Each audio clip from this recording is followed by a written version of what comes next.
नमस्कार, प्रणाम। मैं हूं राइटर मनोज के कुशवाहा। आज मुझे बहुत खुशी हो रही है। Dangal play screen and stage award 2023 के लिए मुझे बेस्ट राइटर का अवार्ड मिला है, बोल राधा बोल फिल्म के लिए।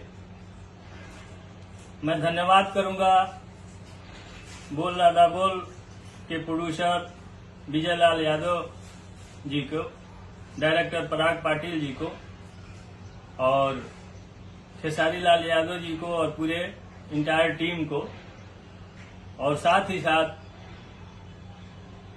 धन्यवाद करूंगा अपने चहेते प्यारे दर्शकों को, जिनके प्यार और दुलार से आज मुझे ये अवार्ड मिला है। धन्यवाद।